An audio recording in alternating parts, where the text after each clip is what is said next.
Welcome to the raw and uncensored Ambitchious podcast. During our time here together, I will be instilling all of the strength, power, and determination you will need to use the very stones thrown at you to build your ultimate empire. We will redefine the word bitch from the derogatory to the acronym being in total control of herself.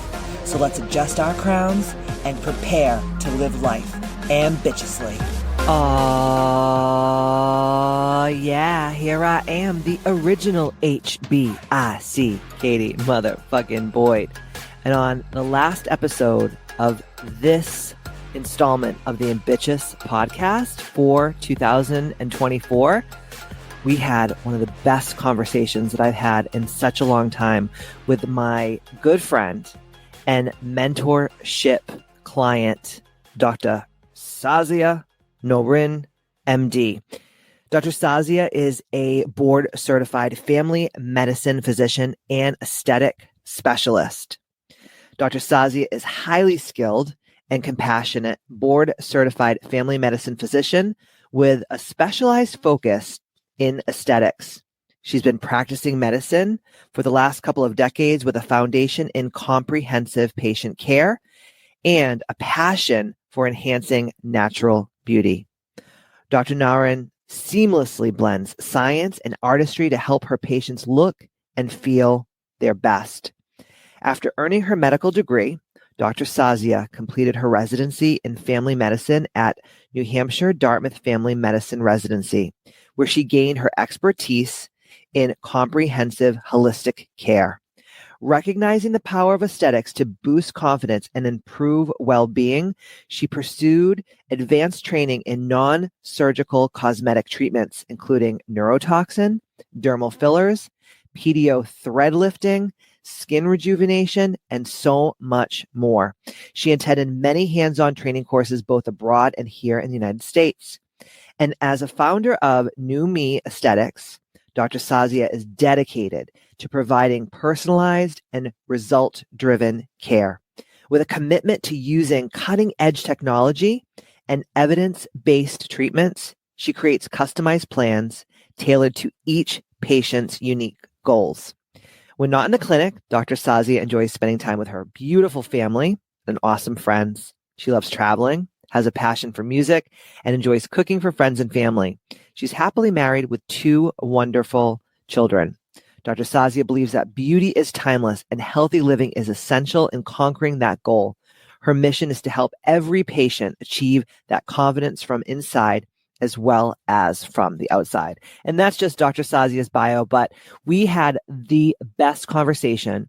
I've been in the beauty industry and the pageant industry and the modeling industry for 25 plus years, just working with clients, never mind me competing and working in that industry since I was a very young woman. So I've been around a lot of beauty and I'm actually very grateful for that.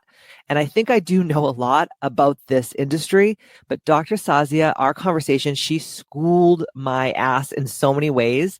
And not only have I been working with Dr. Sazia as a business mentor to her since she's opening her flagship New Me Aesthetics, but I've also been a patient of hers and I've had some of the most incredible results that I've ever had in my life. And it's been super non-invasive, which to me is so important. You know, I'm going to be 44 years old in February of 2025 and things start to go, right? You start to look at yourself in the mirror. You start to see wrinkles that you never had before, a little jowl action, a little double chin action. And she and her staff at New Me Aesthetics has been helping me regain that confidence and just build the confidence that I once had back up. And I am so very grateful to her and her team over at New Me Aesthetics. And what's also very exciting, we're going to talk about this. You can also scroll down to the show notes, is we're going to be having on January 16th in Windham, New Hampshire, is going to be her big grand opening party. And she has some incredible games and prizes. And one person will win an aesthetics package over $4,000. So if you want to get in on that, if you're a local lady and you've been looking for someone like Dr. Sazia and you trust me, this is it for you. So take a listen to this podcast, fall in love with Dr. Sazia as much as I have and still continue to do. And I'm telling you, it's going to blow your mind just to know that you don't have to go under the knife to really just start turning back the years and feeling more yourself. So without further ado, here's my conversation with Dr. Sazia Norin. Dr. Sazia, thank you so much for being on the Ambitchious podcast. I cannot wait to get into it. All things beauty, all things making ourselves better bitches. So thank you for being here.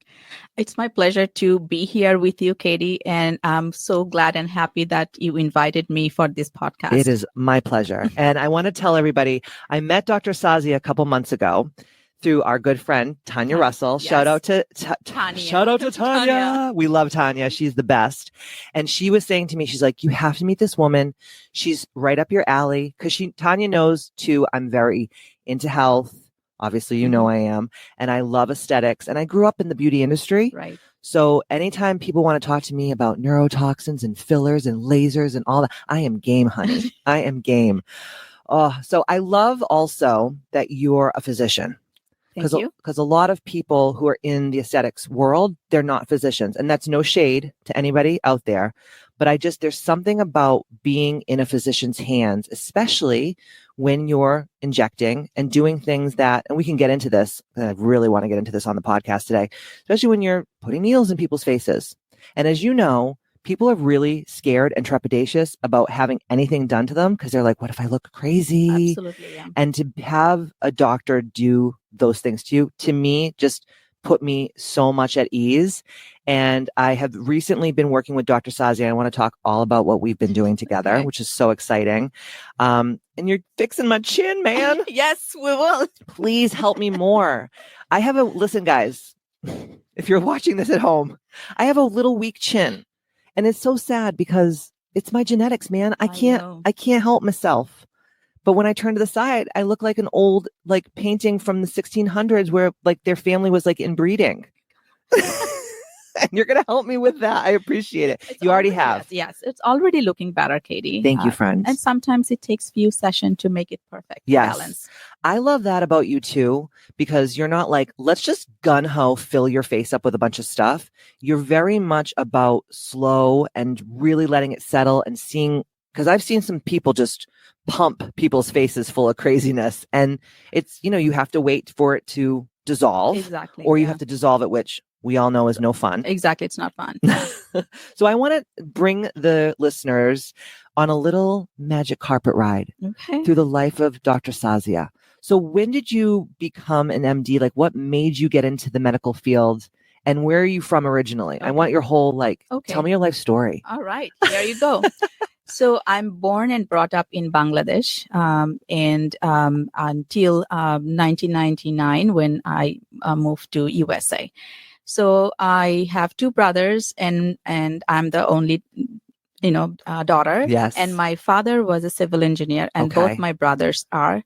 But my grandfather wanted my father to be a physician. Uh-oh. Okay. Here we go. Ethnic guilt. Ethnic guilt. Absolutely. I have it too, by the way.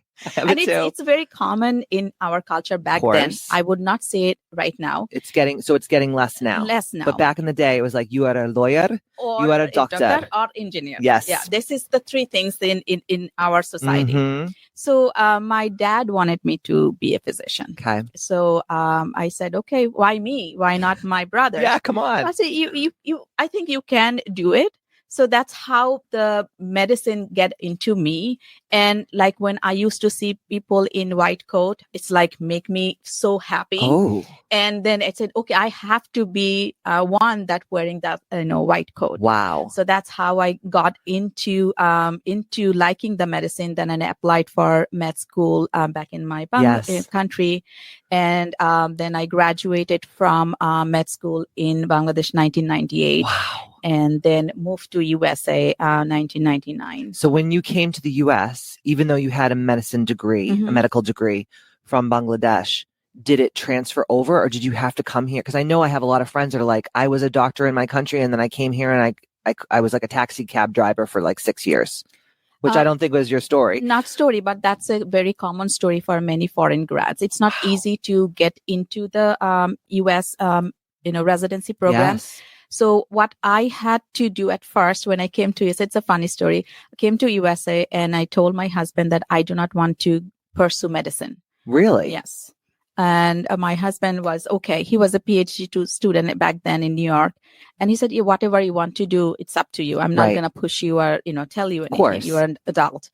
So that's what was my plan, that I will go into healthcare, Mhm. MD. I will do MBA and I will do something in Yes. healthcare. So that was my goal plan. And I came just finishing my med school. So I was taking a little bit time Mhm. to enjoy and learning, U.S. culture. Of course. So Which then can be a shock. it could be a shock. Yep. Then one day I told my mother-in-law, and my husband has one brother who is a physician, and so do his wife. Mhm. And my husband has one sister who is a physician, and her husband is a physician as well. And my mother-in-law is like fascinated with physicians because her dad was a physician as well. And she was like shocked, almost, she couldn't believe what I said to her, that I'm not going to pursue medicine. So, okay, that she was very upset. Okay, but didn't say anything. Then one day my brother-in-law said that, why you do not want to pursue medicine? Right. I said, I don't think I can pass this USMLE test, all these Really? license test. Right.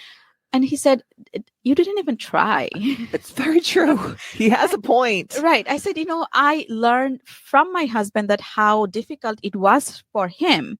So I think those that scared you almost, like, if he couldn't almost do it, how am I going to be able to do it? That. Yes. So then he didn't tell me anything. So he understood. You didn't even try. It's okay.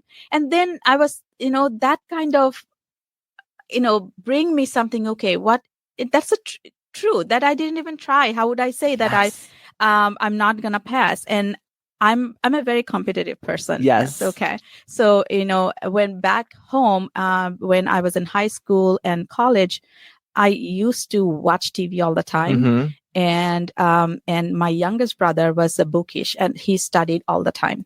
So when I was in medical school, and it's everybody know that medical students has to study all the time. Yes. And my dad used to come home and watch me watching TV, and my brother is studying all the time. And he was like, I thought that physicians need to be in book all the time. And I used to scold my brother, why can't you shut your door and study? Yeah, don't embarrass me like this. Don't embarrass me. So, but my dad used to say one thing, that I will just watch your result. That's all he had to say for me to get all the, good score and result that I have. Wow. So you love and respect your dad so much. So much. And I do not want to be in the end of the line or anything. Yes. I have to be good. And that's just lit the fire. Lit the fire. Oh my gosh. Now, what is your mother-in-law?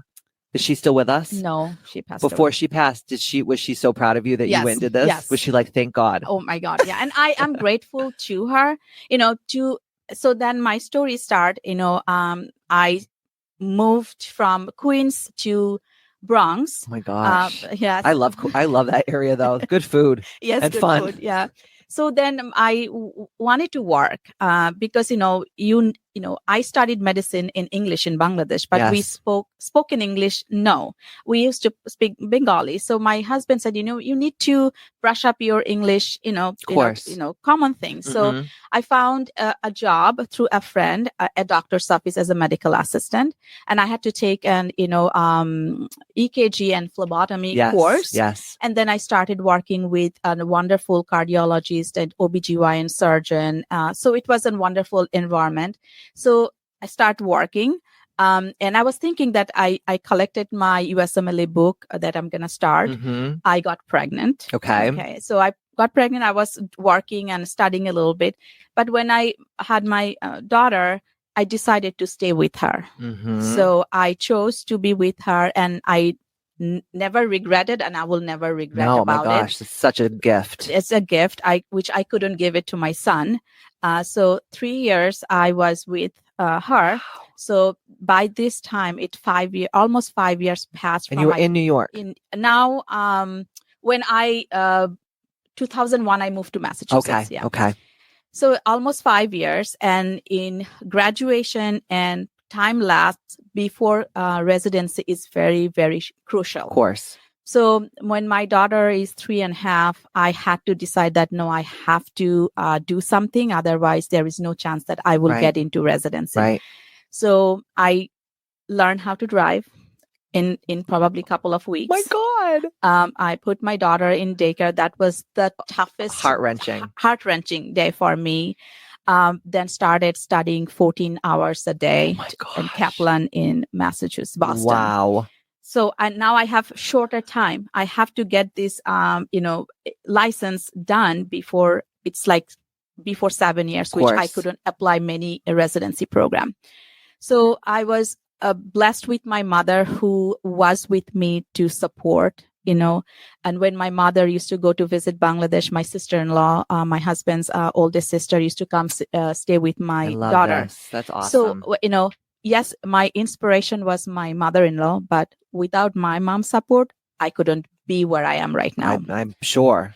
She technically raised both my kids. Wow. And, they are more close to my mother than me. And your mom's still with us? Yes. What's her name? Marina. Shout out to Marina. Thanks for taking care of those babies so you could be the doctor that you are today. Yes. Babies, everything. Like when my Cooking, cleaning. Yes. When my mom is with me here, happiest person is my husband, because he doesn't have to pick up all the slacks. I love it. I love it. And so from there, when did you know, like, I'm going to be a general physician, like I'm going to actually practice medicine in this way? Was there any other avenues that you were interested in? I was, interested in GI. Okay. But, as a limitation as a foreign grads, there is a 5 years or 7 years gap. And then I was rushing into taking the test so that I do not, go beyond 7 years. Yes. So my score was not great, but it was good enough to apply. Yes. So that's all you need. That's what I need to get into. Mm-hmm. But that's not enough to go into any specialization. Yeah. Understood. Okay. That makes sense. Yeah. So, and also when I applied, I had to apply for family meds. Yes. And apply family meds that is close to Massachusetts, because my daughter is 4 years old, Mm-hmm. right? I cannot leave her. I did not want to break the family. You're smart. Most people would. I have a lot of friends who are physicians that sacrifice so much, they had too much. Yeah. Almost in an unhealthy way. Right. Yes. I didn't want to do that. That's awesome. And I'm grateful to God, grateful to friends who were physicians, supported me, gave me observership, externship here. Yes. So I could apply even, Dartmouth program. Mm-hmm. Dartmouth has a family practice program in Concord. So I got a match there. So all I had to do, move from Wilmington to Bedford, New Hampshire. Yes. And ever since, I'm in New Hampshire. Wow. In the Shire. In Shire. I think about that sometimes when I first started dating my husband. He's like, I live in New Hampshire. And I was like, do people have teeth? And now I would never leave. I love it here. Right. I love the people, everything. Yeah. Okay. So what propelled you after all this work, because you are a full-time physician? Yes. You have a practice of over 2,500 people, correct? Yes. I'm really in your business. Yes, I know way too much about me. So you have all these people and they're coming to you and you're seeing all these patients every day. What was the day where you're like, you know what? I'm going to get into aesthetics. Like, what was that? Because that's a pretty big jump. That's true. So when I was in high school, and first, all my med school, I had very bad acne. Really? Yes. You would never know. Your skin is perfection. Yeah, thank you. Wow. I think it's the genetics that I didn't have any scar. The amount of acne was cystic. It's cystic and everything.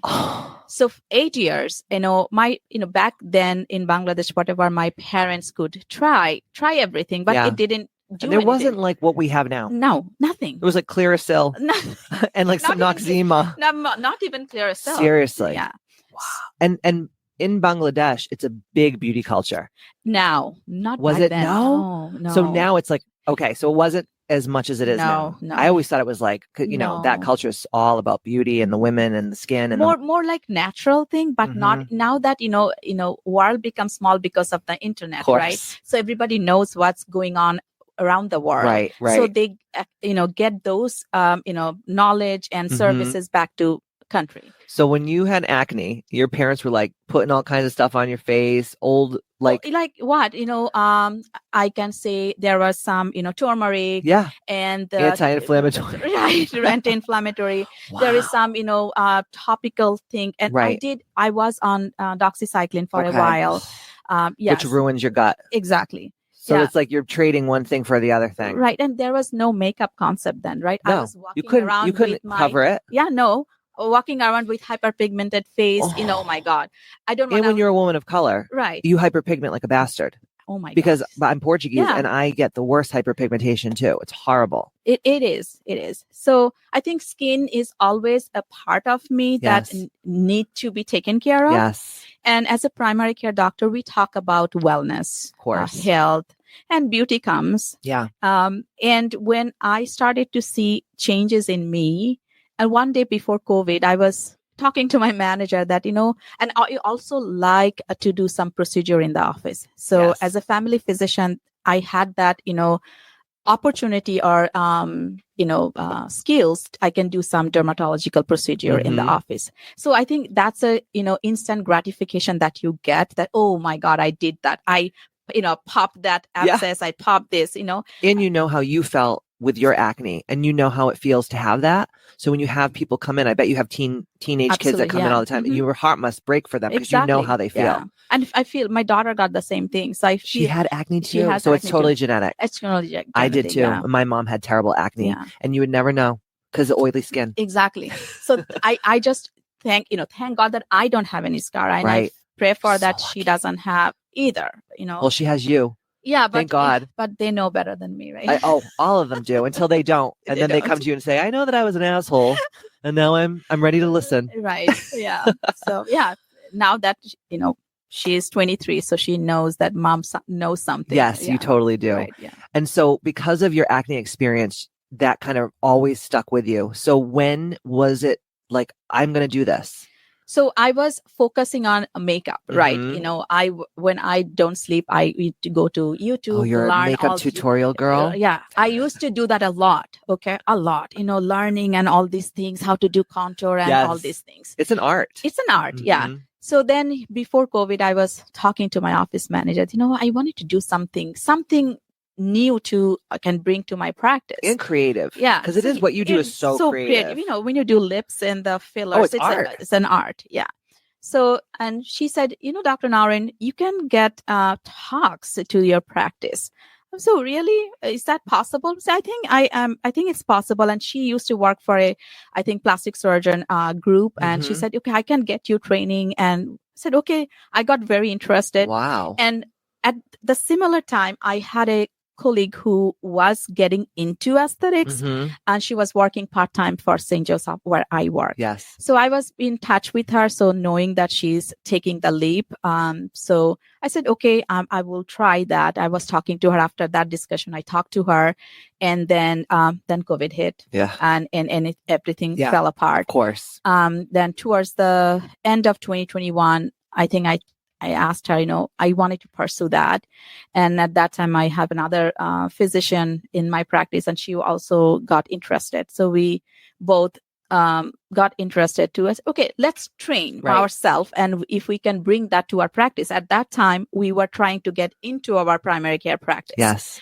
So then we trained, got excited, and I was learning other things in aesthetics. So now I focused my makeup to skincare. Okay. So I was spending a lot of money on how to cover my hyperpigmentation and all these and wrinkles. Right. Then I switched gear to skincare. Yes. Learning about it, what is good. And since, then medical grade studies, all these things. Right. And I wasn't sure whether I will jump off to do my own thing. And then I was talking to my friend as well, and the physician who I trained with, it said, maybe it's not a good fit to get the aesthetic into the primary care.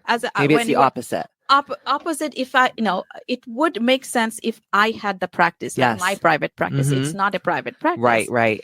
So then I got an opportunity to open my small studio. Oh my gosh, which I've been going to and I love, but we have some good news at the end of this, which we'll share with our listeners. Yes.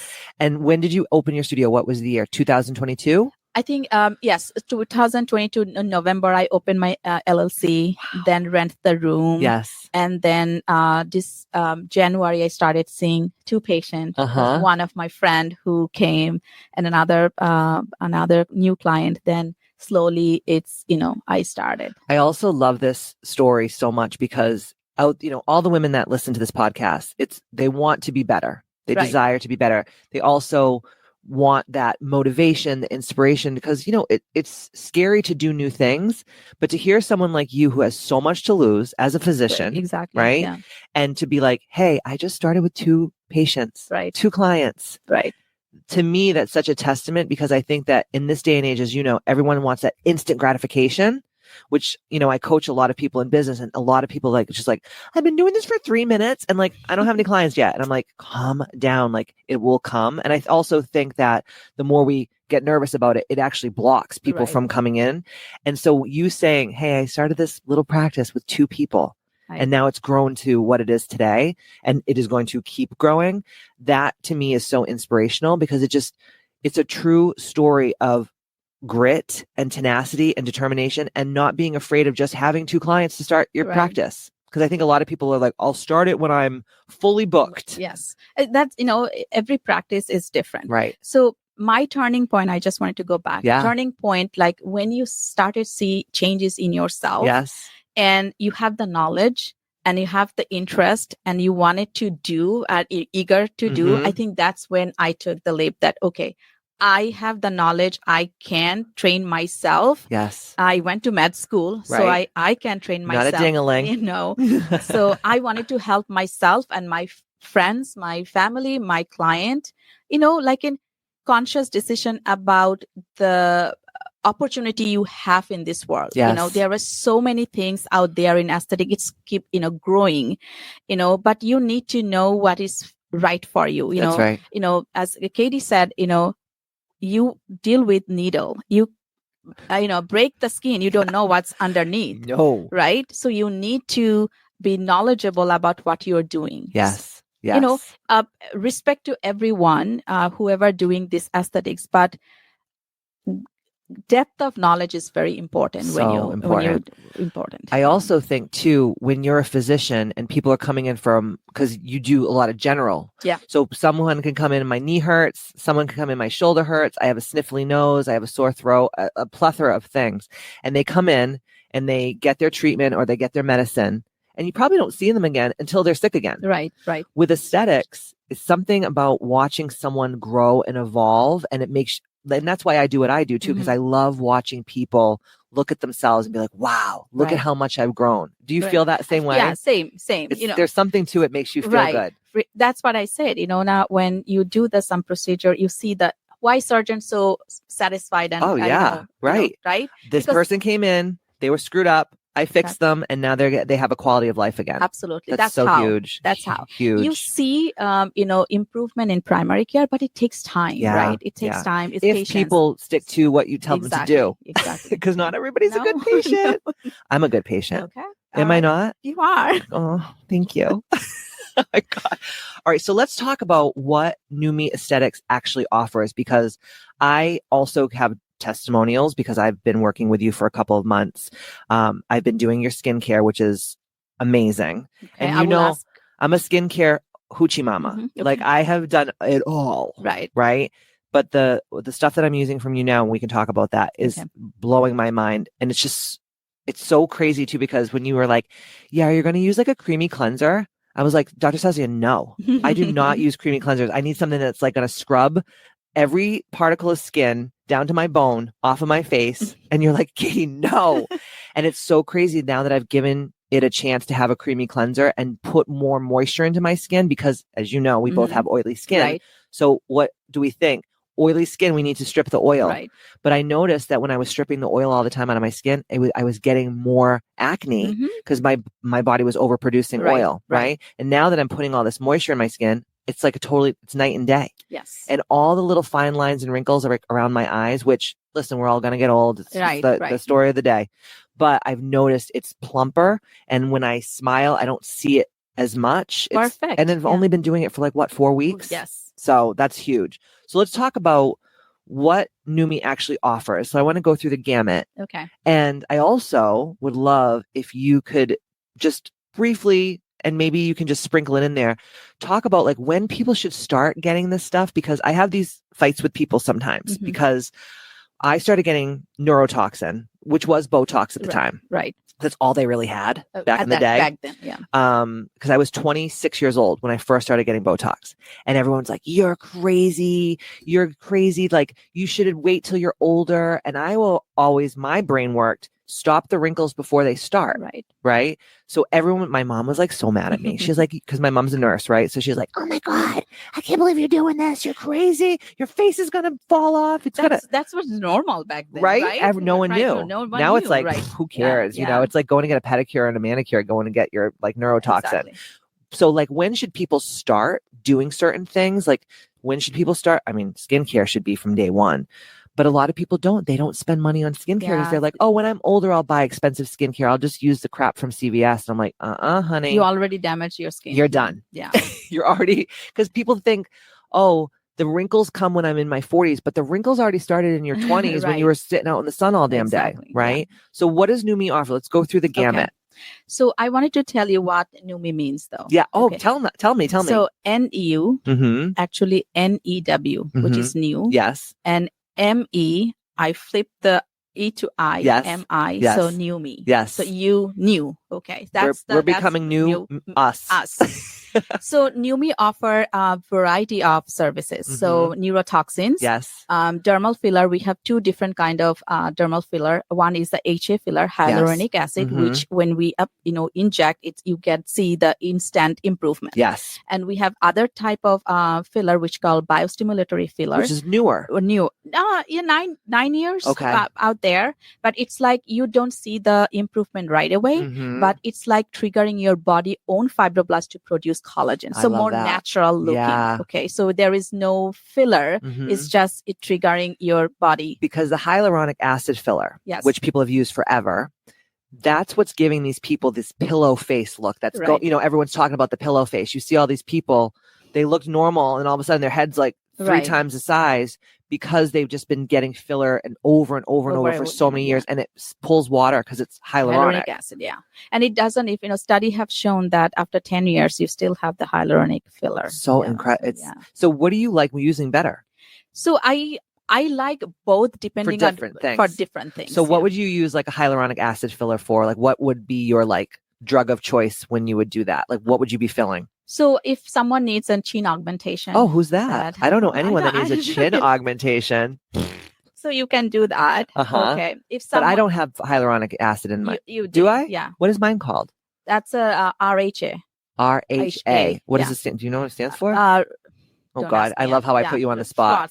It's RHA. RHA4, which is the G prime, like a very robust and a strong G. So it's an strongest strength. So it's hold. Yes. Because when I touch my chin, it feels like my bone. Yes. It doesn't feel like moves or anything like that. Shouldn't be. I used to be friends with these gay guys. Well, they're no longer with us. They were big in the pageant world, and we would go to like Miss America, Miss USA together, and we'd always have like cocktails and stuff. And they would get drunk and they would be like, "Katie, look at my chin. It moves," because they had chin implants. Okay. And I was like, should I get that? And he's like, don't do it. Don't. They were like, old gay guys. And that chin implant was probably around since the dinosaurs, But I met recently a woman who had chin. The actual implant. Did it look good? You couldn't tell. I couldn't tell. I bet if you started touching that chin, probably. You'd start moving it around. She's at 9 years ago, she had it. But they didn't have that kind of filler back then when they were just like, they cut you open. They put the prosthetic thing in and then they sew you back up. Right. This is so much easier and non-invasive. Yes, it's non-invasive, And it feels like your chin. Right. where other things before maybe didn't. Right. No, there are, depending on the filler itself, there are filler that are very stretchy. Yes. So you put it underneath the skin. Okay. So it stretches for dynamic lines. Okay. So like the marionette lines and things like that. Also like, smoker's line or smoocher's line. So there are different kind of fillers. So fillers can go for low G prime to high G prime. Low G prime is like stretchy. It's not like strengthy. And the more you go to the RHA4, stronger, harder. Okay. Like Volux or Voluma, people are more familiar with that. I've heard of Voluma before. From Allergan. Okay. Yes. Okay. So, it depends. If I have to consult the client to see what they need. If I see that there are a lot of volume loss, and I know that HA filler, if I do, it's gonna be thousands of dollars. Yes. Because remember, one syringe of filler is just the size of a blueberry. That's it? That's it. What? Okay, that's not much. I didn't know it was that little. Yeah, that's it little. looks big when they're putting it in your face.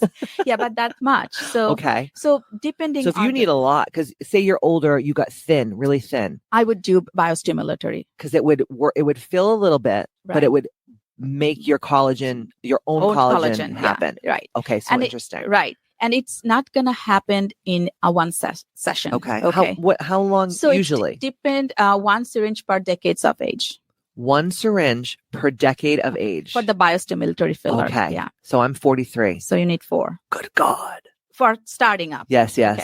And then it's last for 12 to 18 months and then you can maintain that. Got it. Okay. But, which is like now that 2024 is more regenerative health and, making more your own natural way. So biostimulatory getting more traction. Do you feel, because you're in this industry, so you see people all the time, do you feel like people are starting to get more away from the fakey look and more into the natural? Like, I just want to look refreshed. I want to look like I was on a vacation. That's what I see in 2024. And people are actually getting away from like fake everything, like the nails, the lashes, all the stuff, which I mean, I love all that stuff. Don't get me wrong, but it's a lot of maintenance. That's true. It's like a full-time job to be cute. What the hell, man? Maintenance is a tough job. And then guys can just do whatever. They have no hair. Yeah. They have chest hair like on their back and hair and back ass hair. But they can do all. And I had client for neurotoxins. Yes. Okay. And the laser. The Botox. Matt needs some. Please help him. Okay. Yeah. Bring him. Yeah. I mean, because he's half black. Black don't crack. Yeah. Right. It's what they say. And he doesn't. People will say like, oh, how old are you? And he's like, yeah. But I can start to see, because he smiles, which I want him to smile, but you can start to see the lines come in. And I said, you got to go see Dr. Sazia. He goes, oh, that's for girls. No. And I said, no, there's so many guys that get all these different filler and neurotoxin and laser and all kinds. You did laser on your husband's hair. Yes. Laser hair restoration. So amazing. It's amazing. So people are doing it. Right. Okay. So let's get back. I'm sorry. I get excited about these things and then I get off topic. So, all right. So you do the neurotoxin. What neurotoxins do you do at Numi? Juvo. So Juvo. Yeah. Okay. So that's what you did in my forehead. Right. All right. So, and what's the difference? It's the same. It's just different names and different companies. Yeah. Okay. Yeah. So neurotoxin, you use Juvo. And then for filler, you do. I carry the Revens Aesthetics RHA products and biostimulatory filler is I have Sculptra and Radius. Okay. So if someone's going to do their lips for sake of conversation, that is a what product? Okay. So I have to admit, I have another filler, dermal filler, which I Versa. Oh, I've heard of this. Yeah. So the Versa lips, that's what I love. So Versa in the lips is your jam. Okay. Yeah. And why? Why do you like it so much? So far I have used that and I like how I can mold it. Very easy, and results are so good. You can actually touch someone's lips and move it to where you want it to go. So interesting. Yeah. And when you do someone's lips, like when someone comes in, they say, I want my lips done. What are you as the doctor thinking about? Because everyone's lips are different. Some people can't have really big lips because, I mean, if you have really thin lips and you're trying to put so much stuff, it looks bad. Right. I've seen a lot of people lately. Yeah. We're not going to say names. But there's a lot of people out there just walking around and they don't even have a crease in their lip. your lips naturally have crease, yeah. and it's a little, you know, it has some lines. But when they put so much stuff, their lips look like they're going to explode. Exactly. So I think sometimes we as a human being forget what is norm. Okay. Especially in this day and age. Yeah. So I think, you know, my motto was when I get into aesthetics that I have to say no when it's no. I love that Yeah, about you. Yeah, because some people will just do it. Yes, because I was talking to a 60-year-old patient other day, and she, you know, as we grow older, we lose our skin, our muscle, even our bone resorb. So everything shifts, and volume loss. So, you know, balance of your face goes away when you don't have a good sets of lips, you know, and also sometimes when you smile, it's tucked in, right? Yeah. So feel bad because, you know, they don't feel confident who they are. She left it with me that whatever you feel like, just do it. So, you know, in 2 sessions, and I cannot get more filler in 1 session. That's me. I feel like, you know, I need to wait and see how it, you know, evolves. Because it also swells, right, while you're doing it. And then all of a sudden you're like, whoa. Right. And then how are you filling a swollen lip? You don't even know what it looks like at that point. Because it looks perfect, right? Even half a syringe, some people look perfect, but it's part of it, it's swelling. So, but I think she needed a confidence, you know, little boost. So I had another client with M-shaped lip, which is very difficult to treat. M-shaped lip. What does it look like? Right, it's like fades the corner of the. It's very difficult do I have an M-shaped lip? No, you don't. Oh, thank you. You have beautiful thank lips, God. Yeah. So, you know, she needed can always be better, Dr. Sazia. She needed 3 or 4 sessions. Okay. So she's happy where she is and right now. now. She's good, and she's good. So happy. Yeah. So, all right. So that's what goes in the lips mostly. That's what you do mostly. And then like, I had years ago, and I think we talked about this during our consultation. I had like under eye, like the lower what's it called? Blepharoplasty. Yes. And let me tell you, I looked crazy. Okay. It looked, I can't remember what the person used, but it was blue. Okay. Like you could see the blue under my skin in certain light. It looked just bad. Okay. Sometimes it's called Tyndall effect. It's called a what? Tyndall effect. Tyndall effect. Yeah. And what does that mean? So I think is the, you know, too much, and the superficial skin, and not the right plane and the right product, many things, and the swelling and a lot of things. And they did like a little port thing. Okay. Yeah. And I almost passed out. But I almost passed out, Dr. Sazia. I was like, I don't feel so well. And she's like, you're fine. And I'm like, I think I'm going down. But I think I have a little bit of a I don't have like an allergy. Yeah, but I also think sometimes with the stuff that is in it that is like aesthetic. Okay, yeah. No. Anesthetic. Yeah. Yeah. The other word, girlfriend. Anesthetic. I think sometimes it gives me like heart. So, but so the filler comes with an numbing, okay. Right? But it should not have the epi, which gives you the palpitation. Oh my God. Yeah. What's wrong with me? But if they numb you with an epi separately, not with the filler. Yes. If they numb you with the epi and the numbing, like a lidocaine, then you're fine. Then epi can make you. Maybe that's what she did. It was a long time ago, but it was like one of those moments where you get a little PTSD, and you're like, I won't be doing that again. And then I get nervous because I'm like, well, as I age, what if I need that? And then I have like that in my head that I'm going to be on your bed and I'm just going to be like, give me some smelling salts. Now there is a lot of other treatment that I prefer those over a filler under eye. But if it's needed, you can do it, but you have to choose the right filler. Right. You know, because also when and we've talked about this before too, like sometimes people don't need it under here. They need it over here. It pulls the, right? Is that what you were talking about before? Right. What would you use for that? So most of the time when we do have all these, hollowness, and, because of the losing the volume in the mid cheek. So if you fix the mid cheek, it can fix that. So I think, my approach would be under eye would be the last one I will fill. Yes. I will fix it with the cheek. So cheek, you can do HA filler or the biostimulatory. So, but you have to be patient, right? You have to. And under eye these days, people are using PRF or PRP, which is, you do that. Yeah. Platelet rich plasma. So you take someone's blood. And you spin it out. Yeah. You take their white, their plasma, and then you reinsert it back into the face. Right. And then that also is kind of like that other filler where it tells your body to produce more of its own natural collagen. Collagen, yeah. This is really cool. Yes, cool. I like how aesthetics is going into that more longevity space and not so much just like fixing cosmetic. Right. Because your face today is not going to be your face in 20 years. Oh, yes. We all know that. Yeah, but we're very well aware. Right? 20 years back, yeah. So other than the filler and the neurotoxin, what else do you do over at New Me? So we talked about PRP, right? So PRP we use for, people know about vampire facial. I've had one. Yeah. So that's many, actually, in the past. Yeah, which is good too, yeah. I like them. And also you can use PRP for hair restoration. We need to do that on my head. I have other options for you, which will not be as painful. So does it hurt when you do it on the head? Oh, because it's bone. No, it will hurt if I inject your PRP, right?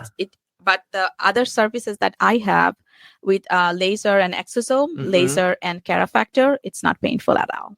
And that's what you mostly do in your practice. I do. So talk about that. So what happens? You go in, you have a consultation with you about how your hair is just falling out of your head and you're like freaking out in the shower like I do. Yeah, because I'm on the hormone replacement therapy. So one of the things, as you know, as this physician, when sometimes you're on the hormone replacement therapy, it works with the DHD. Yeah. And then so you get like better, but then your hair falls out. Yeah. So we have to make sure that you do not have any medical condition for your hair loss, like anemia, right? Thyroid problem. I have nothing. Right. I'm perfect. So if those are cleared and you're having some, female pattern baldness or thinning of the hair. So what we do with a laser, I have Ultra MD from Lutronics, which they work with this Carafactor. Carafactor has 5 different growth factor and a scalp peptides protein that infused in a liponanosome that we deliver through that. So what we do with the laser, with very low energy, we create a microchannel on the scalp, and which is a dry channel. This product needs a dry channel to diffuse and absorb 5 times more than one you apply to the scalp. Wow. Okay. It's crazy. It is crazy. It's cool though. I love this kind. I am such a nerd when it comes to this kind of stuff. So benefit of being using the Carafactor is science behind it same as PRP.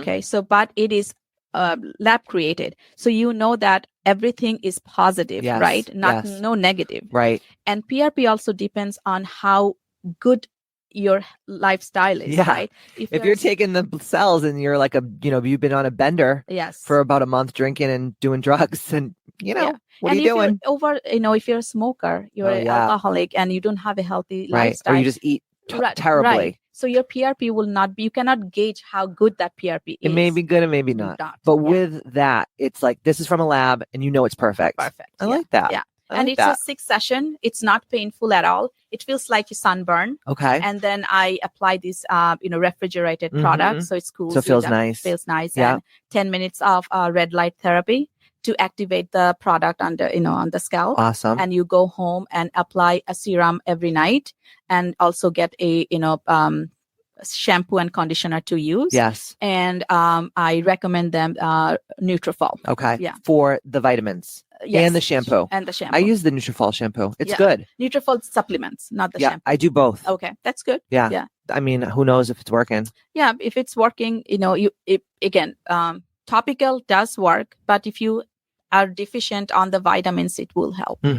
Interesting. So that's 6 sessions. Yes. And then what happens after the 6th session? Can you do more? You can do more and you can come every quarter. But you say to them, you have to do, if you want to see results, you have to do this for 6 sessions. That's has been studied, shows that after 6 sessions, most cases 60% hair growth.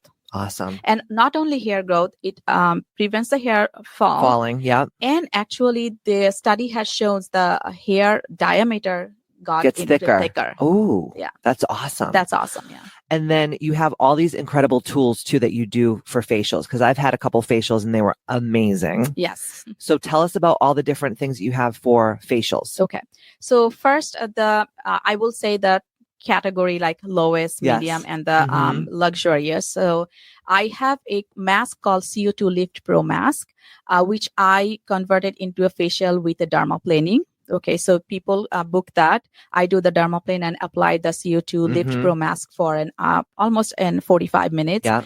It's amazing. One application of CO2 Lift give you 117% of hydration. Wow. And people can. Is that the one you did on Tanya the day that we were there? Or was that something different? No. This is It's- something different? Yeah, something different. Okay. And people can take home that Yes. mask, and they can do it at home Oh, as that's well. nice. So recommendation, you do one every week for 3 weeks, then every month. So that's one kind of mask plus facial. Mhm. My biggest facial that has been running from last year is a Glow 2 facial. Mhm. Okay. Glow 2 facial has a great science behind it. That's the one that I had? You had I loved yeah, it. It was yeah. so good. So what it does, it exfoliates on the scalp superficially and triggers the oxygenation underneath. So we make a carbon dioxide on the skin. Right. Whenever body sends a carbon dioxide, it sends oxygenated blood and oxygen. Mhm. So that's kind of increased permeability. And the second step we use, Glow 2 facial has 6 different customizable options. So for acne, we use Balance, which has all the product to prevent the oil Right, production. of course. And for us, like we have lines, we can use the Refine, which has retinol in it. Nice. So and then the second step, we use a a gel or serum that we diffuse with an ultrasound. And the third stage, we has a detox massage to push all the fluids into your lymphatic channels. Yeah. I love it. So that's the Glow 2 facial. Yes. So I recently added to Numi is called Mermaid Facial. Yeah. It's very I haven't had one yet. Yes, I'm you have to excited for it. So it is actually a PDRN. What is PDRN? PDRN is a polydiribonucleic acid. Okay. And it's from salmon sperm. Oh, yes. Stop it. No. What? It's out in aesthetic world. Salmon sperm. Because salmon's DNA, it's very close to our skin DNA. Isn't that so wild? Yes. I heard you say that, and I was like, I think she's pulling my leg. No, that's true. Wow. Yeah. So when you put the salmon sperm on your face, are they inlet capsules? How does it come? So the whole Mermaid Facial has a lot of different products. So they have. I like how they're selling. This is the mermaid facial, not the salmon sperm facial, because I don't think people would really be like lining up around the block for it. But a mermaid facial, that sounds good. That sounds good. That's awesome. So good marketing. Yeah, for marketing. So they have the whole Mermaid Facial has one product for the eye, one product for the face, and one product for the lips. Because it's all different types of skin. Right. Because people think your skin on your face is just one type of skin. No. Skin. It's different. Yes. Yeah. So, for the eye, they have, hyaluronic acid and also has vitamin B12. So it's some of the cases I have seen that instant improvement. Yeah. Okay. And one thing to remember, there are a lot of, services outside USA. Yes. Approved, not approved in. I'm very well aware. Yes. So you cannot inject a PDRN. Okay. It's not FDA approved. But overseas, you can go wild. So you have to apply after a microneedling. So you can topically, you can apply that. And then the skin will pull it in. Yeah. So we can do stamping. Besides PDRN in Mermaid Facial, I talked to you about biostimulatory filler, right? Yes. They have a built-in, PLLA, which is polylactic acid. So that's also lift your skin. Wow. Okay. And they have also another product that also called no tox. Okay. So that relaxes the fibrous tissue underneath the muscle. So it, your tox longevity gets better. Ooh, so yes, I love that. Yes. So it has a lot of different products that actually looking for your regenerative skin health, glutathione, which helps with the pigmentation, vitamin B12, hyaluronic acid, PLLA, PDRN. So this all are good for your skin. Yeah. Do you do, because I haven't talked to you about this, but do you do like the bags with the all the vitamins and stuff? Not yet. Not yet. But you want to do it. I wanted to do it. Because it's cool. I think about that sometimes. Like if you're getting a facial and you can just get like a bunch of fluids and with all kinds of good stuff in it. Yes. That would be fun. Yes. We are expanding. So we are thinking several other services to add to our system. Because I kind of like, I'm like the kind of woman that's like, I don't have a lot of time. So I want to get as much in as possible in a short amount of time. That's That's awesome. What else? Anything else? So weight loss stuff. We didn't even touch on that yet. Yeah, we haven't talked about other laser services. Oh, tell me. Yeah, so we have laser. I'm sorry that you're an overachiever and you have so much to offer. I think I have a lot. Yeah, you do. 26, 27 services to offer. Oh my gosh, right? that many? Yeah. Holy. So and you're bringing on more all the time. More on the time. Wow. So I have hair removal laser. Okay. The device that I have from Lutronics, and they are very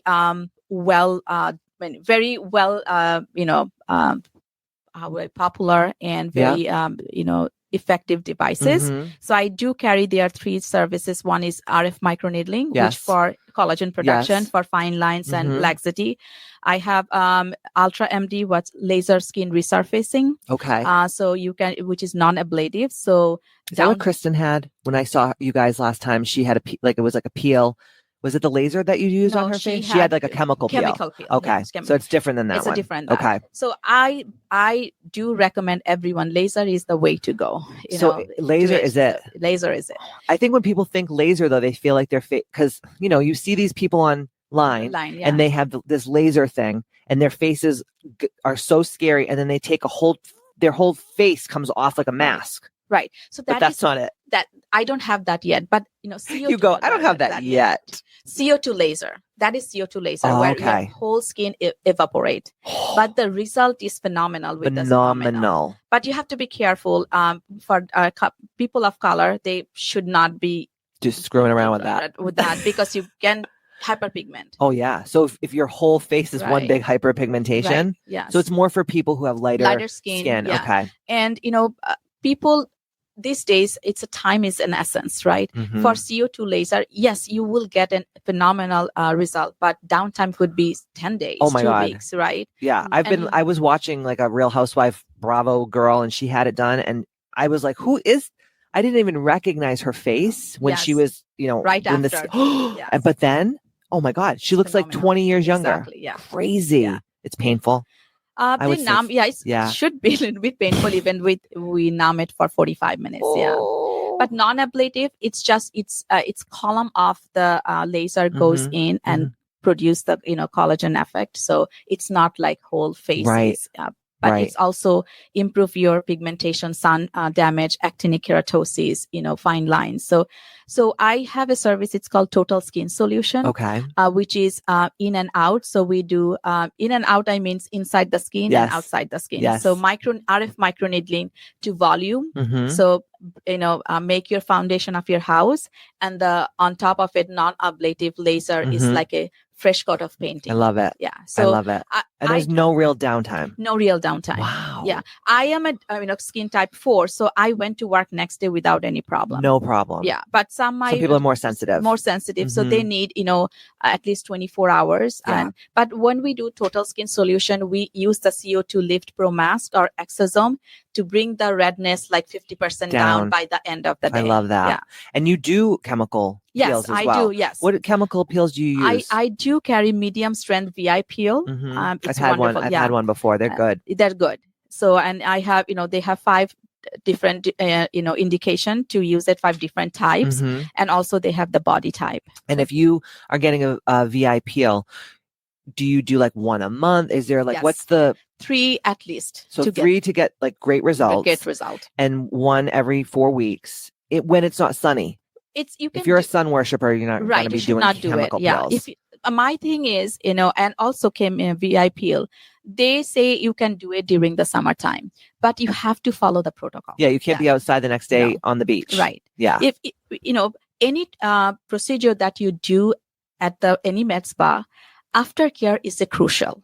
If you don't follow people don't follow that though. Yeah, that's the problem. Yeah, that's then the damage happens, Yeah. pigmentation happens, then it's fall into the provider. But did you follow the rules? Yeah. So that is important. That's why You got to be a good rule follower when you're doing this yeah. type of stuff. I Yeah. agree with you 100%. So that's why he said, if you cannot miss a day on the sun, do it on the winter time. Get a life. Yeah. I'd rather have good skin than be out in the sun. Absolutely. And chemical peel, VI peel, I have done it. I just love it. Yeah, really? Yeah. I need some of that too. What else? Anything? We can talk about weight loss. We will do that. I'm excited for that. We have some exosome that we use. Yeah, let's talk about the exosome thing because this has been a hot topic. I've been talking to a lot of different doctor friends of mine about the exosomes, and they're like, well, the exosomes that you're talking about are not FDA approved. Yes, yeah. Not FDA approved for any injection. Okay. Right. I love to just put stuff. Yeah, you can't. Yeah. So you can apply, but you cannot topically apply. You cannot put. Exosome is like an envelope with a lot of information and cell talk to each other. Yes. So exosome come from different parts of your body, like, stem cell, what do you call, bone marrow, platelets, yes, a cord, umbilical cord. Yes. So you should consider talking to your provider wherever you go and learn which one is right for you. Okay. It's in the horizon. It's gonna get more traction in US too. So doing a lot of studies right now and all that. Yeah. So what do you use exosomes for in particular? Right now, I'm using that for reducing the redness and the swelling after I do any laser procedure. Oh, okay. And so how do you administer it? You just apply on the top. So just rub it on your skin, and then your pores are open and it pulls it in, and then it gets rid of like the inflammation and the redness. Right. So interesting. Yes. I was listening to a podcast and the doctor had broke her wrist, and she went and got exosomes and she was injecting them into her wrist, obviously against FDA. FDA, yeah. Speak to your doctor. Yeah. But she said the doctor was like, "Oh, you're going to have a surgery. You're going to have all this stuff," and she's like, "In 6 months, it was." Like nothing happened. Right. You can do that in any sprain. Right. You can do PRP. Really? Yeah. It's amazing. Like PRP, like Same what thing, you were just talking about. Yeah. Really? Yeah. People do PRP in the joints. That's so interesting. Right. That's so cool. Cool. I love medicine. It's because it's your autologous or your stuff. Yes. Right? Yeah. So you're not getting it from outside. It's like that's so interesting. You can get exosome from yourself, but it's a lot expensive. So, it's very expensive. Even stem cell therapy is so expensive. Like I had a girlfriend who has an autoimmune disorder, and she went to Mexico and had stem cells, and it was like $15,000.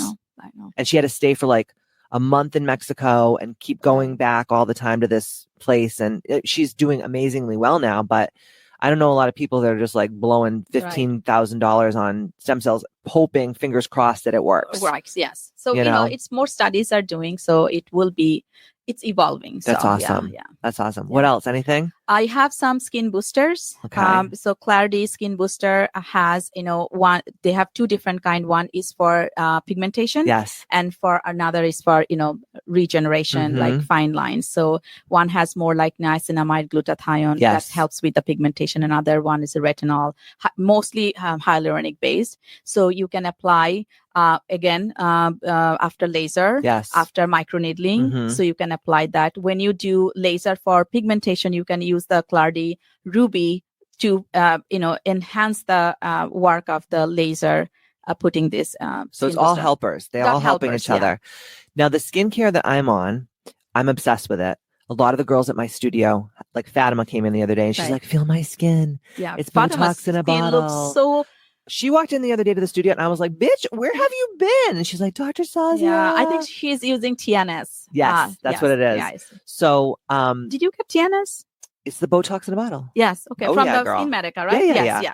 So I want to talk a little bit about, before we go into the weight loss thing, because everybody wants to talk about this right now, because no one's really talking about it in the right way, in my opinion. And you know me, I'm a researcher and I listen to all this stuff. So skincare. So my skincare that I'm on right now, what the line is Elastin. And so what I do is I wash my face with my creamy cleanser that I was very against, but I'm obsessed with it now. So the creamy cleanser, then I do that morning and night. And then every couple days I do the scrubby. How do you like that? I love it. Isn't it? If your skin feels like a baby's Baby's bum, butt. it's Exactly. crazy. It's just crazy. And you don't have to, sometimes you have an exfoliant and you really got to just like, no, go. you don't. You don't. Yeah. Whatever it is, it's Yeah. like magic. So I do that a couple times a week. And then in the morning, I do the elastin first. Vitamin C. Yep. So the elastin first, then vitamin C, then my little blue guy, Serum. Yeah. the serum. And then at night, no vitamin C, Vitamin just C. the serum and the elastin. Yeah. Like TNS. It's called TNS. Yeah, TNS is from Skin Medica. Oh, yes. So which has the growth factor. I love it. Yeah. It's so good. My clients, whoever bought that, they are just glued to it. Oh, I'm obsessed with it. Yeah. And then, and you didn't prescribe this to me, but you can, as I do my retinol. Yeah, the retinol, and I do 0.25. Did you get it from me? No. Okay. It's tretinoin, right? Yes. Okay. Yeah. And I do that every couple days. Okay. Remember, I told you the night you do exfoliation, don't do it. Yeah, I don't. I promise. I have my Sazia. Dr. Sazia gave me this cute little paper with my directions that I follow them. I'm a good student. I'm a good student because I'm like, why am I going to spend all this money and waste my time if I'm not going to do Absolutely. it? I'm like kind of an old lady when it comes to that kind of stuff. I'm like, follow the rules. But that regimen is not for all skin types, right? Because you go different ethnicities, right? But you use a couple of different lines. What are your favorite lines that you're using right now? Right now, I'm using Skin Medica from Allergan and Elastin. So those are your those are my favorite. I have few other favorites. I do not have enough space in my room, so I'm gonna look into other. I'm looking into two other like Zio. Everybody knows Zio product. Oh, I've never heard of that. Zio is I think Obagi. I love Obagi. Yeah. So the Zio. I used to use Obagi years ago when it first came out, because it was so good with hyperpigmentation. Right. They have a lot of lines about hyperpigmentation. Yeah. And they had all the stuff, everything and it works so well. Really, really well. And what's the other one that you're looking into? I think, forgot the name. I just met the rep, Redefine It or something like that. I will look into it. I just got a sample I gave to Christine. Oh, yes. Yeah, to try for her melasma. Oh, good. Yeah, so we'll see. Because melasma is a real thing. Yeah, people think like, oh, this is because of the sun. A lot of it's hormonal. It's mainly hormonal. Really? Yeah. When does it usually happen? When women are pregnant? Yes. Or they're going through some kind of like perimenopause. And taking birth control pills can birth control can do it? Hormone. That's true. Yeah. Wow, I didn't even think about that. And the sun is the trigger. So the sun triggers the melasma that's caused from the hormones. Right. We're all in like and sometimes there are genetics, right? If you have the family history. See, I don't have it, but I noticed when I used to be really into the sun when I was younger, when you don't care and you're like, I'm going to be beautiful forever and I'm never going to wrinkle. I used to have like under my cheeks big chunks of melasma and I just stopped going in the sun and it went away. But it's down there somewhere. Right, yeah. It's hanging out. So a couple of things like rosacea and melasma, it's a chronic disease, right? You cannot remove melasma for good, but you have to keep it bay with all the. So that's what you're doing. You're not removing it. You're just pushing it down. Right. If someone say that, your melasma will be gone, it's liars. That's not liar, true. liar, pants on fire. And same thing with rosacea. Rosacea, yeah. What is rosacea usually? Is it usually a genetic thing? It can be, and also it's a broken vessels underneath and it's get inflamed when rosacea is not controlled. You get the rhinophyma, like a thick, no skin. So it changes your skin texture. Wow. Yeah. That's not easy to have that be a woman. No, yeah. Now, do you use lasers on rosacea? You have to be careful. Because it can exacerbate it. Yes. Really? I use light therapy. Okay. I have LED light therapy. Yeah. I wish I had a bigger room so I get the full back. I've seen those rooms before. Yes. They're so expensive. Yes. Red light is red. But expensive. red light also help you with the skin rejuvenation. That's true. So LED has blue, red, and infrared. So infrared calms the inflammation. Yes. So if my patient does glow to facial and I put them under infrared light. That's nice. Yeah. That's what I've been using for my shoulder. I bought a shoulder thing for my torn rotator cuff, which has like all the different light. Right, and it helps. It helps. I don't care what anybody says. Right. I think it helps. Awesome. All right, let's get into the hot topic. Okay. This is what everybody's waiting for. We want to know about the weight loss drugs because, as you know, I own a wellness center and women come to me all the time to release weight, to put on muscle, to look better. And now everyone's just like, you know what? I'm not going to work out anymore and I'm not going to do anything. I'm just going to take my weight loss drugs. And you as a doctor saying, no, ma'am. Right? So tell me how you're feeling about all this as a physician. All right. It's a hot topic. Inquiring minds want to know. Right. Yeah. It's a hot topic. I'm a primary care physician, so I have to manage everything, wellness, chronic health, and now in the world of Ozempic, it started, and everybody wants to lose weight. So they come into you. Yeah. And do they tell you when like they're booking with your front desk person, I'm coming in here to talk to Dr. Sazia about weight loss drugs? Right. Yeah. Did they say it? Yeah. So you already know this person's coming in. When we see that weight, we know that what is understood. Understood. Yeah. So, if the, obesity is a big problem worldwide, right? But especially in America. Yeah. So before we were giving medication when their BMI was 35, and we are talking about bariatric surgery over 40, because comorbidities from obesity is huge, right? Yes. And plus self-confidence and problem that arise from arthritis, knee point, everything. So for them, it's, I think, why not? They will feel better. Our cost of healthcare will go down if I can prevent a heart disease, diabetes. That's right. Arthritis, surgery. So yes. So, but because of the obesity endemic, we are now at 30 BMI, we are recommending to talk about the weight loss. Yes. Medicine will help people to weight loss, but that should not be the only one. Amen. Wellness is very important. It's not an alternative. You can boost your good lifestyle, exercise with eating healthy, with medication. Yes. Okay. Before Ozempic or GLP-1 came to the horizon, we had other medication for weight loss, and for short term to boost the metabolism, so they can those get were the good old days. Yes, the fen-phen. Do you remember that? Fen-phen, yeah. Fen-phen is not there, but we use phentermine sometimes. Yes. Right. Do you guys still use it? Yeah. Short term. So it's like instant boost, and then it helps them get through that plateau, and then they're not on it for long term. No, we should not. That's not good for other things. For heart. Right. So now it's become, I think Ozempic was used by celebrities too. So become a huge TikTok thing and online thing. So people are looking for it. Mm-hmm. Sometimes they really work hard with diet and exercise. Don't see anything. So I know I do feel for them, and if the insurance covers, and we talked about the pros and cons, and then we recommend to try for 6 months. But the problem is, GLP-1, you have to maintain the dose to maintain the weight loss. If you stop, and you may there is study, because it's a new medication, studies are coming, right? More and more data is coming, but I see patient in my primary care office, and see patient off of the Ozempic, and they started to feel the hunger. They're gaining weight, but you have to remember, eating healthy and exercise has no alternatives. That's right. You have to maintain that. So I do prescribe. Mm-hmm. I do recommend when the people are really, really struggling with weight loss, PCOS, genetically, they, sometimes the depression can cause people into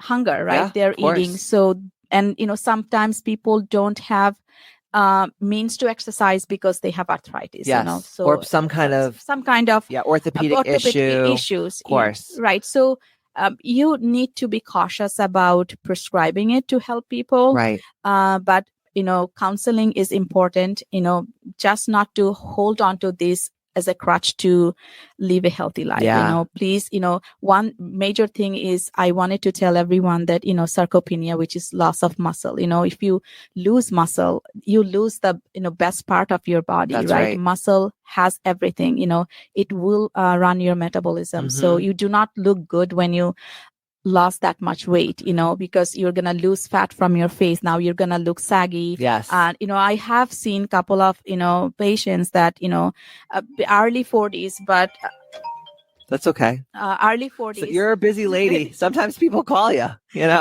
Yeah, so 40s, and I said, "Oh no, please don't lose any weight because you look a lot older than you." Well, that's the thing, right? Because your body starts to look good, and you're like, "Oh yeah, baby," but then you look at people's faces. They call it Ozempic face, where the face just starts to melt, and it looks almost skeleton-ish, And also, you have to remember, osteopenia. Well, this is, and we were talking about this because Dr. Sazia is at my house right now, and we were just catching up before we came down to the podcast room, and I was talking to her about weight loss medication because I have so many people who ask me about it, like, what do you think about it? And I said just exactly what you're saying. So I'm glad that we're on the same page, where it's like, this is not something that you do without eating your protein and having your vegetables and working out, 4 or 5 times a week or whatever you can do.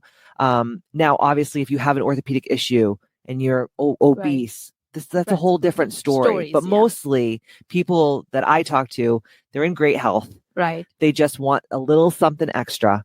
And then they forget about the food and they forget about the working out. And like you said, when you lose the muscle and then you start going into, bone loss, yes, that's when things get scary. Right. And I have a lot of friends who have hurt themselves recently and broken bones at a young age. And I'm like, how the hell are you breaking a damn bone?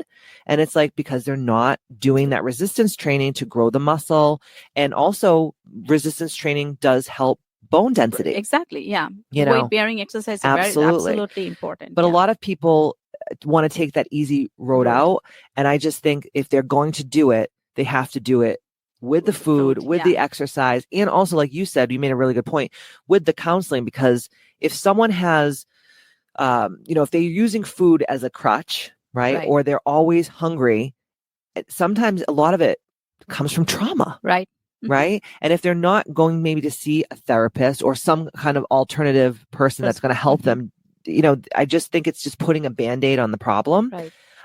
But there are differences between Ozempic and the other Wegovy, tirzepatide. Can we talk about that a little bit? Because people just call everything Ozempic, just like they call everything Botox. Right. And it's not, that's not the way. Right. So tirzepatide is more for weight loss. And that's what you prescribe. Zepbound. So Zepbound is more commonly now these days we prescribe for the Wegovy, and the Wegovy is semaglutide, and the tirzepatide is the Zepbound. So these are more covered for the weight loss. So, we had a severe shortage, because we are prescribing everyone the Ozempic. Yeah. And my diabetic patient couldn't get the medicine. Which is scary. So it's scary. Yeah. So, so tirzepatide, I see it's not as, I think,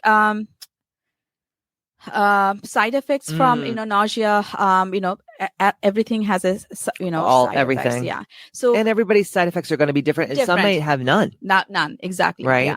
So if you wanted to go slow, I think that's better, so your body get accustomed to with the weight loss. Remember, when you drastically weight loss, you're gonna have your hair loss as well. Yes. Right. You see that a lot too. Even I 10 years ago, I lost my exercise and eating less. Yes. Not substituted any good protein and the vitamins. I had a lot of hair loss. Okay. Yeah.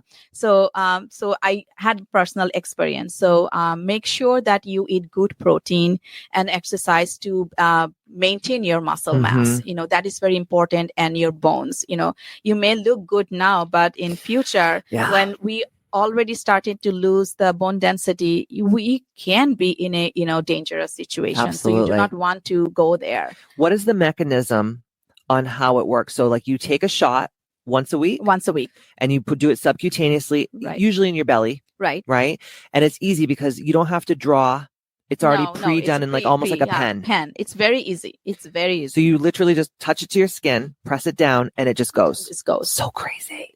So easy. Yeah. Wow. So what it does, it's like it slows down your gastric emptying, right? So you're full easily. Because the reason why people are hungry all the time, right, is because their gastric emptying is quick. And then all of a sudden you're like 3 hours later, you're like, well, I could really go for something. Yes.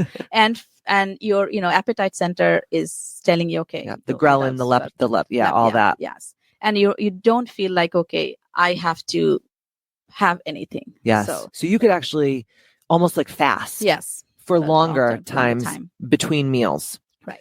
And so that's how it happens. So when these people have these side effects, because you hear all these people like, oh, I have my stomach. I read something once, and it could totally be a lie, but it said like, oh, the stomach emptying was so severe that they had to have like a colon, like a bag. Yeah. So the constipation is side effects, but it's called gastroparesis. Okay, gastroparesis. Yeah. So when you have no more peristalsis. Right. So you can have nausea, severe vomiting from it. So that's not good. But that's like very few and far between. Yes. I have not seen for weight loss purposes. I'm mostly prescribing the tirzepatide, and insurance covers, because that's what I don't have a weight loss program in my med spa yet. Yes. But well, we're working on it. Yeah, we are working on it. With I have to counsel and choose the right patient for it. Of course. But in my primary care practice, if the insurance covers Abound, and they have to have 10% weight loss in 12 weeks, if not, insurance will not gonna cover it. Wow. Yeah. So they're sticklers on it. I like that, because it holds people accountable. Right. So they're not, using it the wrong way. Right. Because, you go on TikTok, you go on Instagram, and you see like all the funny jokes about people like, oh, I haven't eaten in 3 days, and they're all like laughing about it, which there's always going to be a subculture of people that don't use things the right way. Right. But mostly everybody is educated when they come to your practice about this is what it is, this is how you use it, this is the side effects, and this is how you mitigate the side effects. Exactly. So mostly the side effects is like the normal ones is just like nausea. Fatigue. Some people say fatigue, constipation, some cases. But I think I have not seen much of side effect from tirzepatide. Really? Yeah. So you've seen them more from other. Yes. Interesting. Yeah. Interesting. That's what I can tell from prescribing and following up with the patient. Now, when you go on the tirzepatide, do you have to take it for the rest of your life? You have to have some maintenance dose. So tell me how you would dose it normally. Okay. So you'd have the person come in, you do all your counseling with them. You say, okay, this is going to be a good fit.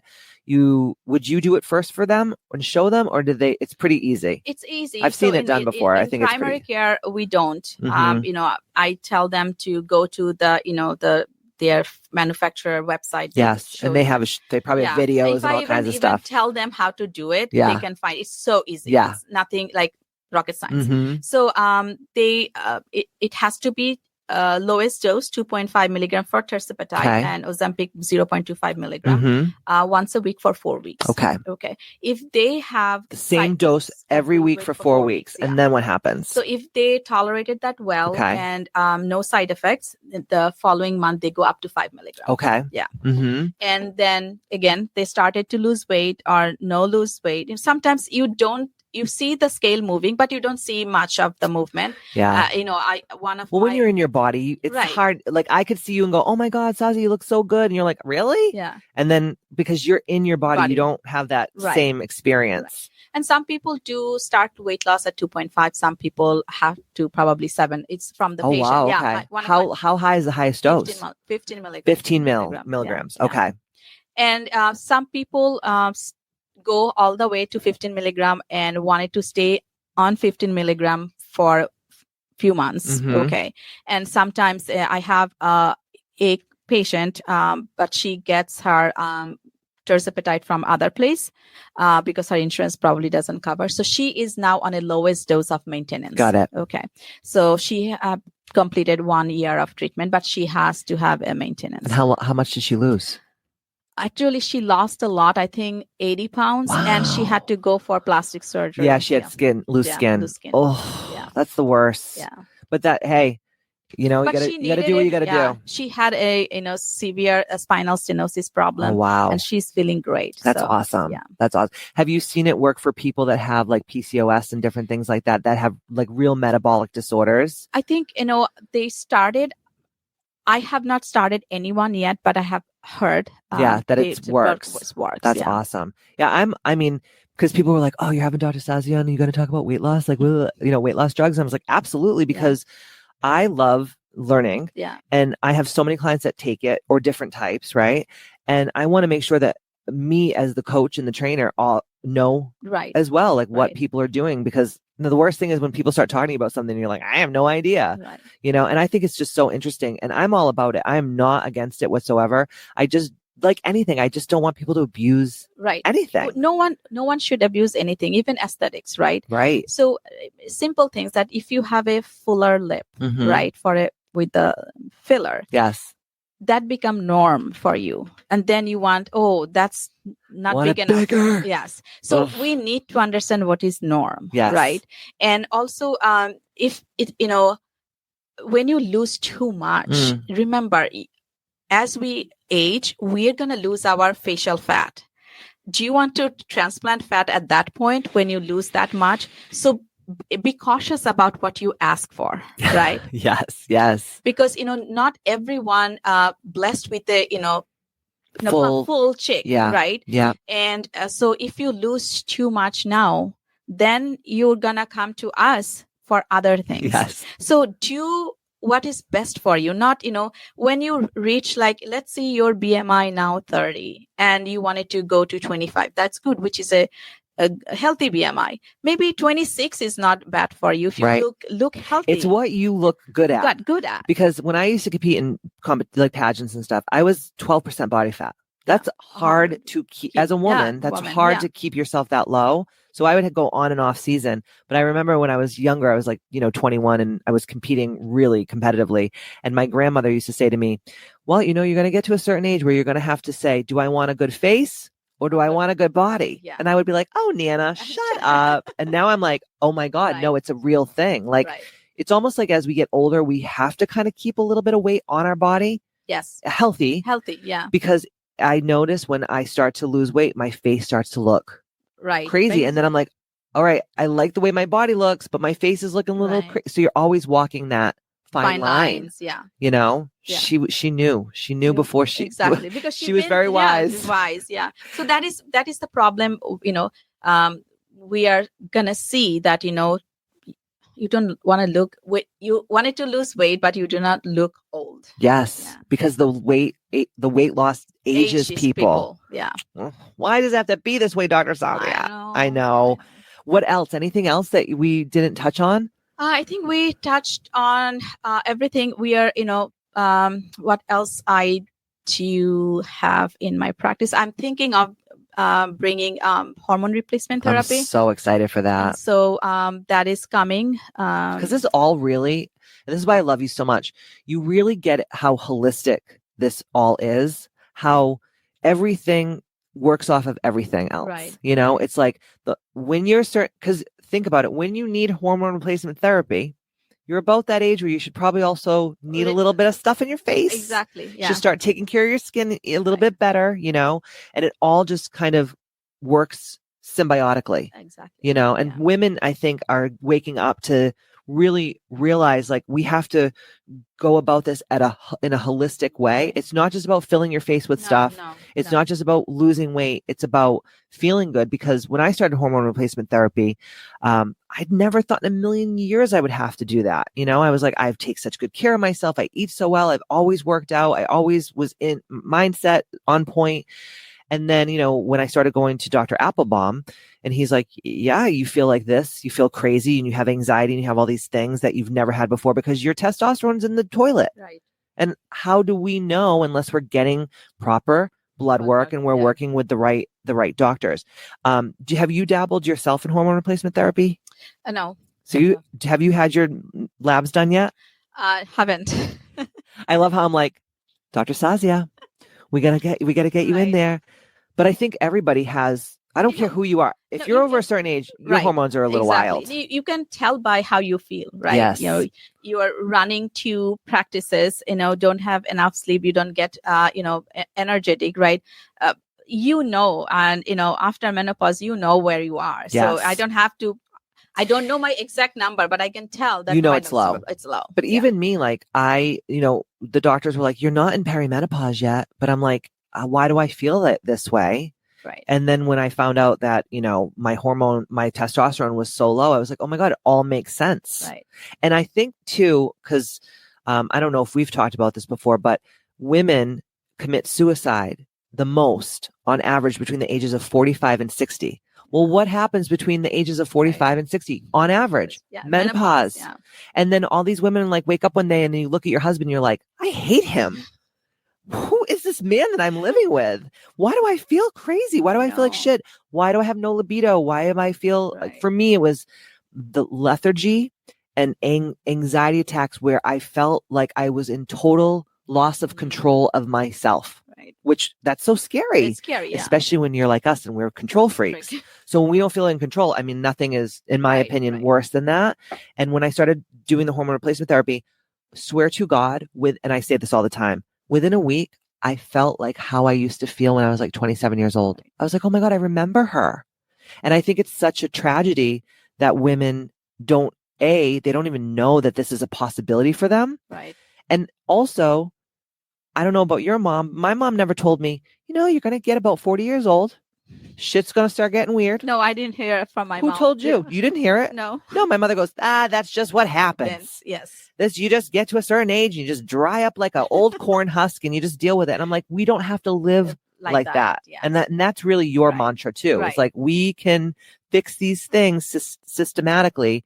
We just have to have the, knowledge is potential power. Right. So that's what, medicine evolves, right? Yeah. You can see in a lot of functional medicine, people are choosing that route to longevity, right? Yes, I love this. So I wanted to incorporate my traditional medicine and some functional medicine that is evidence-based to help my patient and my clients. I love that. Yeah. So what is your hopes for the hormone replacement therapy?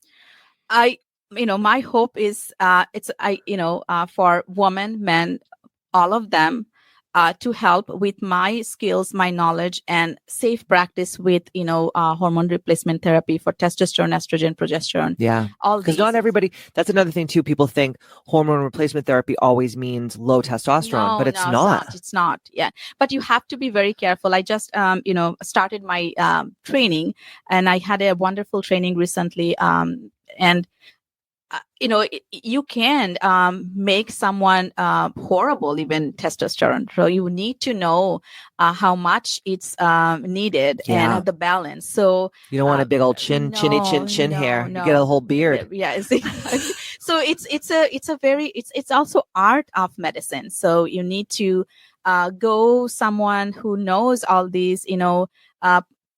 Look at you as a full person, not just your symptoms, who you are, what you do your for lifestyle. Mm-hmm. Because if me and Katie, she's younger than me, but just an example, if we are both 50s and I have sedentary lifestyle and she has high activity lifestyle, our dosing will not be the same. It won't. So everything is important when you do any kind of treatment, and blood work. Yes. That's another thing too. Like, I think we had talked about this. I have a client who lives in Texas and she started hormone replacement therapy, and you can just walk into a med spa without any blood work and just get a pellet. Even, I'm like, what? So pellet, you cannot take it out once you put in. That's what I'm saying, girlfriend. Yeah. So how could you do that? They're doing it because there's no law. Every state is different, as you know, and there's no law for that. So like, you can literally walk in and say, my libido sucks. I'm having anxiety. I feel lethargic. I feel like my muscle tone is going down. And they're like, yep, pellet. And they put, they compound these pellets and they put them subcutaneously under, I have my pellet in my glute. And then every 3 months I get it on a different side of my bum. And I'm like, okay, so how, and one of the girls has some thyroid stuff, predisposed thyroid stuff. And I was like, that scares me. Right. I said, because you're introducing hormone into your body. You already have a thyroid condition. Right. How the hell are they even monitoring your levels? Yeah. So this is people should choose because they're it's their body. Yeah. Right. That's why I love that you're a doctor. Right, this is when I'm like, this is when I really love that Dr. Sazia is a doctor, because like everybody else is just like, come on in, let's just get that pellet going and we'll get you some Botox too. Yeah, but even a nurse practitioner, there are very reputed nurse practitioner, educated nurse practitioners. So think about yourself. You all are educated. You're not just, going there for whatever people say you do. I sometimes, when my patient has multiple medication, and I ask, do you know why you take this medication? No. Oh my But God. you need to know. What the frig? You need to know. So same, when you getting something, remember the pellet, med spa, I will do that as well. But when I put the pellet, I cannot take it out. No, you can't go fish it out with a tweezer. And that's why I have to make sure that I know everything about you. I know the labs, and choose the right dose or even lower dose to start with, to see how you do, because everybody reacted to the things differently. Even like the last time that I went for my blood work, my doctor was like, hey, your hematocrit is really high. Yes. Like, I don't like it. And I was like, well, what the hell do I do? And she's like, just go do therapeutic phlebotomy, which helped. But if you are not being monitored by a doctor, right, you will not know. How the hell would you know? And when you have high hematocrit, what happens? Let's just, and now, okay, so I'm muscular and my libido's back, but I just had a blood clot and now I'm dead. Yes. So not good. It's, you have to be cognizant about what you do. We have tools to help you, but you should question, everything. You question about and everything. I think that we have to be our own best advocates. Because I think a lot of people, and I hear this a lot of times, like, well, my doctor didn't do this for me and my doctor didn't do that for me. And like, your doctor is not your babysitter. Right. You need to go out and you need to read and you need to watch videos and you need to ask people. And then you go and make an educated decision. Right. Then you find the doctor who's going to aid in that, whatever you're needing. And sometimes the doctors didn't do it for purpose, because you're probably not a good candidate for it. Yeah. So absolutely. Yeah. So sometimes you don't hear the doctor side of the story, right? Yeah. So I'm on hormone replacement therapy. I get my pellet every 3 months. Changed my life, and I'm so excited that you're going to be doing this. Matt's on hormone. My husband, Matt, he's on hormone replacement therapy, but he takes such a high dose because he's a man that he does the shot. And it looks just like the Zepbound. The Zepbound. Looks just like it. Right. He's just like, meow, and it goes right in. Yeah. And I would say to the doctor, well, why can't I just take a shot? Because not that the pellet is not painful, but you can get a little bruising sometimes, whatever. Or like sometimes if you sit on it for too long when it's new, it kind of gets a little uncomfortable until it settles. And Dr. Applebaum would say, yeah, but you're going to be shooting such a low dose. It's not even, it's pointless, But for a man, it's great to have the shot. But some men do get the pellet as well. It doesn't matter. Also, maybe a pellet is releasing, right? Small amount. Yes. Yeah. So instead of that big rush. Yeah. Because I noticed like when Matt takes his shot, like that day, he's like a little bit more like, and I don't know if it's like a placebo or whatever, but I'm like, calm down, sir. And then by the end of the week, you can see him kind of declining again. And then he takes a shot and it's like this whole cycle where with me, amount is so high. You can, how many pellets you can. I know. So, I don't even, I'm sure that they would need so many pellets as a man, Yeah. I'm excited for this. Thank you. Yeah. So you're going to be doing your grand opening in January. I'm so excited. We're going to have a big old party. Yes. And I'm going to, in the show notes of the podcast, I'm going to have all the information. I'm going to have your website. I'm going to have when the party date. So we'll have a big open house on January 16th. Yeah. This is so exciting. If everything goes well, January 16th. It is going to go so well. It is going to go perfect. It's going to be everything. I was in her new med spa the other day and it's just so beautiful. It's gorgeous. It's just inviting. I can't wait for people to experience it. I can't either. Anything else you would like to leave with the listeners before we wrap up? This was so good. You taught me so much today, and I'm sure the women at home are like, and we have male listeners too. Right. And so to your listener that, I welcome anyone. Yes, I'm a physician, and, went to med school to learn human body and all these things. And my passion into aesthetics to help like me, you as well. But I also, consult with, young people for acne, other skincare things, now that young kids get all this stuff from the TikTok and ruining their skin. So if you have teenagers that you wanted me to talk to them, welcome to my place. Yeah. And come try out Numi.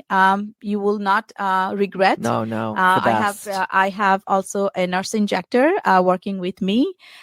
So we wanted to serve, Wyndham, Londonderry, Salem, anywhere from anywhere. Well, people will travel for the right person. Yes. I mean, I'll travel anywhere for the right person. Right. You don't even need to be from our area to come to you. Yes. Absolutely. Do you do, I never asked you this. This is so crazy. I should have asked you this.